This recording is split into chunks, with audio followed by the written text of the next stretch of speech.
Graça e paz da parte do nosso Senhor e Salvador Jesus Cristo. Nessa manhã, eu quero estar compartilhando uma palavra maravilhosa com vocês em Ezequiel 37. A maioria das pessoas conhecem, né? A passagem que fala do Vale dos Ossos Secos com Ezequiel, né? Ezequiel, ele é levado pelo Senhor, né? No espírito, a um vale de ossos secos, a um cemitério. E ali Deus mostra para Ezequiel a situação em que o povo estava vivendo, né? Uma situação de sequidão, de morte espiritual, como hoje se encontra, né? A nossa nação. Nós temos visto, né, que as pessoas elas agem de forma que matam a si mesmas sem perceber, né? Então, esse vale estava cheio de ossos, e o Senhor fez ele andar ao redor dos ossos, e eram numerosos na superfície do vale, e estavam todos secos, sequíssimos, como a palavra diz, né? E aqui diz: então me perguntou, filho do homem, acaso poderão reviver esses ossos? E respondi, Senhor, tu sabes. Porque esse vale de ossos secos, ele também representa a esperança. Ele representa que a morte não é nada para Deus, que Deus pode vencer a morte, né? Nós não podemos, para nós a morte não tem jeito, mas Deus, ele pode dar um basta, né? Na situação de morte espiritual, né? Morte física, se ele quiser, ele levanta aquele que acabou de morrer, ele ressuscita, né? E nós sabemos disso, a palavra nos mostra isso, né? Então, aqui no 4 diz, disse-me ele, profetiza esses ossos e diz, ossos secos, ouvi a palavra do Senhor.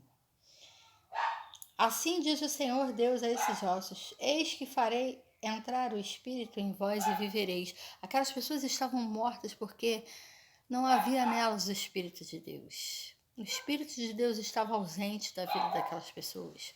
E hoje nós vemos muitas pessoas dessa forma. E a nossa obrigação é a intercessão. Interceda por aquele que você vê cometendo coisas, atitudes que vão contra si próprias, porque elas estão se autoflagelando, né? Porque estão mortas, porque não há nelas vida, não há nelas Espírito de Deus, não há nelas o Espírito do Senhor. Por isso elas encontram-se dessa maneira, como ossos secos, como ossos espalhados, quebrados, destruídos. É assim, né? Dessa forma. Mas quando há alguém que intercede e quando o Espírito de Deus entra, ele faz aqueles ossos reviverem, se rejuntarem, tomarem forma e sopra o fôlego de vida, sopra o seu espírito e aí tudo se renova, tudo se transforma. Ele tem poder para fazer dessa forma. Então não pense você que se o teu filho tomou o caminho errado, se o teu filho, para você, como se tivesse morto, ou ele está beirando o caminho da morte de fato, não pense você que Deus não pode soprar o espírito dele nele e fazer com que ele reviva e fazer com que ele seja transformado, porque Deus pode sim, mas é preciso que você se coloque na posição de intercessão. Interceda pelo seu filho, ore pelo seu filho, não amaldiçoe seu filho, sua filha, seu parente, porque para a humanidade não tem jeito para o fulano ou para o ciclano, mas para Deus tem. Porque Deus tem um propósito na vida do ser humano. Ele só não força o ser humano a cumprir o seu propósito na vida dele. Ele deixa que o ser humano tome a sua decisão. Mas ele está sempre esperando que o ser humano se volte para ele, para que ele possa realizar sua grandeza na vida do ser humano. Não é? Então, que você não perca as suas esperanças, porque o Vale dos Ossos Secos não era o fim. Aqui, quando Deus mostra esse vale para Ezequiel, Deus mostra para que Ezequiel ele possa interceder, para que ele possa profetizar. Porque a palavra tem poder e quando você profetiza algo para alguém, você está liberando a palavra de bênção que vem da parte do Senhor e aí ele realiza. É dessa forma, querido, querida. Então, que você possa profetizar, que você possa, através do Senhor, fazer, com que se realize tudo aquilo que você profetizou, que o Espírito Santo de Deus venha te usar para que você profetize e o que você profetizou venha gerar vida, não é? Então, aqui no 7 fala, então profetizei segundo me for ordenado. Enquanto profetizei, houve um barulho de ossos que batiam contra ossos e se juntavam cada osso ao seu osso. Olhei e aí que havia tendões sobre eles e cresceram carnes e se estendeu a pele sobre eles, mas não havia neles espírito. Ou seja, ali, na visão dele, aqueles ossos, eles tomavam forma novamente, E a pele crescia sobre aqueles ossos, As pessoas iam revivendo, iam tomando forma novamente. Mas faltava o Espírito de Deus. Faltava o sopro de vida, O fôlego de vida do Senhor sobre a vida daquelas pessoas. E ali, Deus mandou que Ezequiel profetizasse e disse: então ele me disse, profetiza ao Espírito, profetiza ao Filho do Homem. E disse-lhe, assim disse o Senhor Deus, vem dos 4 ventos, ó Espírito, e assopra sobre esses mortos, para que vivam. Vem dos 4 ventos, Espírito, e sopra sobre esses ossos para que eles vivam. Foi o que o Senhor mandou que Ezequiel dissesse. E profetizou como ele ordenara, e o Espírito entrou neles, e viveram e se puseram em pé um exército sobremaneira numerosa, Porque era um número de pessoas enorme, era um exército de pessoas numerosas, e ali quando Ezequiel profetiza, eles revivem, Então, a esperança para mim, a esperança para você, de reviver, de renascer, basta querer, basta receber do Senhor aquilo que Ele tem enviado até você. E às vezes você até rejeita, achando que não é Deus.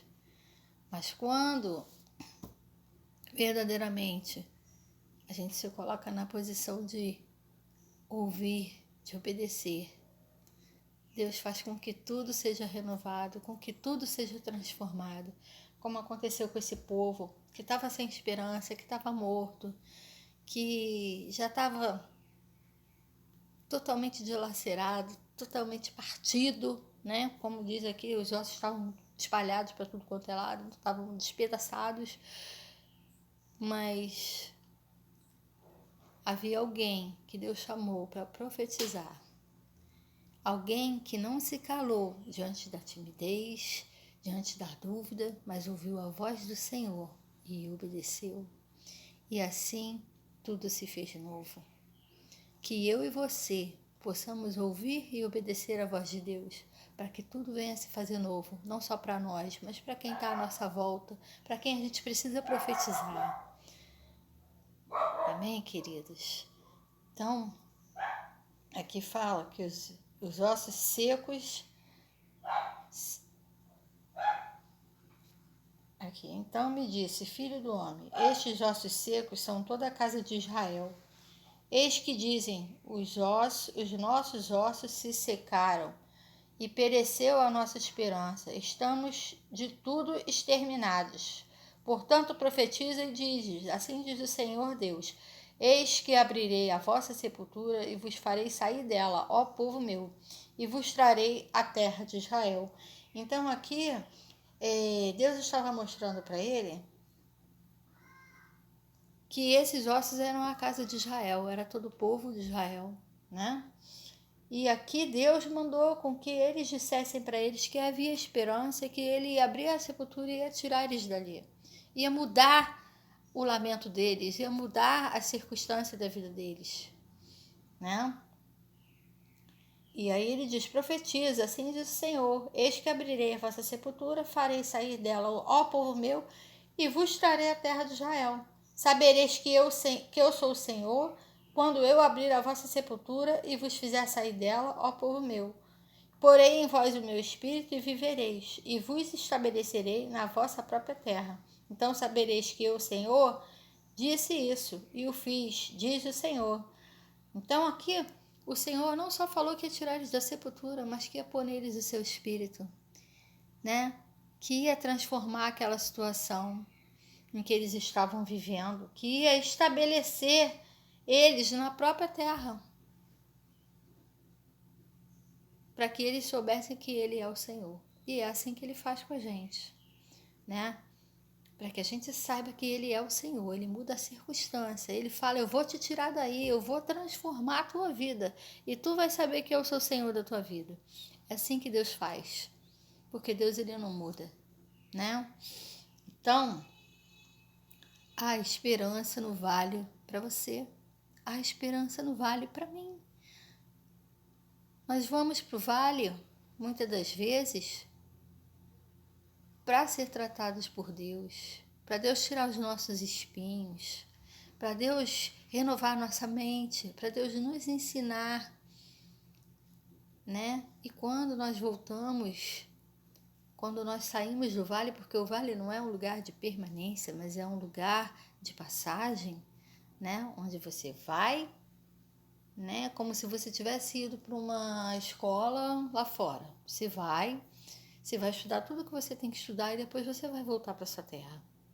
Vai voltar para os seus afazeres. A mesma coisa é o vale. Você vai para você aprender, para Deus tratar com você, tratar o seu ego, tratar tudo o que precisa ser tratado. E quando você é quebrantado, quando você está tratado da maneira que Deus quer, aí Ele te libera do vale. Você sai do vale, tratada, transformada naquela área, né? Para fazer a diferença e para crescer com as situações. O vale é simplesmente para tratar comigo e com você. Não pensa que você vai ser esquecido lá, que Deus vai deixar você lá para sempre. Há um tempo de permanência naquele lugar. E naquele tempo em que Deus já acha que você está preparado para sair, Ele te tira de lá. E você sai de lá renovado, transformado, liberto. Você sai de lá com um aprendizado onde você vai poder passar a sua experiência para outros. Aquilo que você achava que era ruim, você já vai ver com outros olhos, né? Então, o vale, ele não é um lugar permanente. Ele é passageiro. E é para você aprender alguma coisa, tirar uma lição boa dele, né? E aqui o povo de Israel estava passando por um vale, mas ele estava totalmente destruído, totalmente sem forças, totalmente quebrado. Mas Deus enviou Ezequiel para profetizar. Será que eu e você temos profetizado na vida daqueles que estão à nossa volta passando pelo vale? Vamos prestar atenção à nossa volta e profetizar no vale do teu irmão, no vale da tua irmã. Porque muitas das vezes nós estamos prontos para apontar, para julgar, mas não estamos prontos para interceder, para orar, para buscar por aquela vida. Estamos preocupados apenas em apontar, porque estamos vendo de forma natural. Não estamos vendo com as visões espirituais de Deus, com os olhos que Deus veria. Que nós possamos mudar nossas atitudes para poder ajudar os nossos irmãos a sair do vale. Amém? Porque é esse o propósito de Deus. Não é deixar o irmão no vale perecendo e dizer, ele está lá porque ele quer. Quem sou eu? Quem é você? Para julgar o vale do outro, quando você estiver passando pelo vale, você vai reclamar que ninguém passou lá para te ajudar. Mas muitas das vezes não passou porque Deus queria tratar com você e não queria que ninguém fosse lá. Mas tem vezes que é necessário que Deus envie alguém para profetizar e te tirar porque você não tem força para sair. E aí você vai dizer que não vai lá tirar o irmão se Deus mandou você ir? Vamos tomar cuidado com isso. Vamos amar de fato, de verdade. Não somente de língua, de boca. Amém? Que Deus possa estar abençoando essa manhã e que vocês possam ficar com essa palavra, guardar essa palavra no coração, ser diferente, fazer a diferença nos dias de hoje, que é para isso que Deus nos chamou. Profetiza no vale do teu irmão e ajuda o teu irmão a sair desse vale. Ajuda o teu irmão a alcançar a vitória. Ajuda o teu irmão a reviver. Ajuda o teu irmão a receber o fôlego que Deus quer dar para ele de vida novamente. Deus abençoe você nessa manhã, em nome de Jesus. Amém.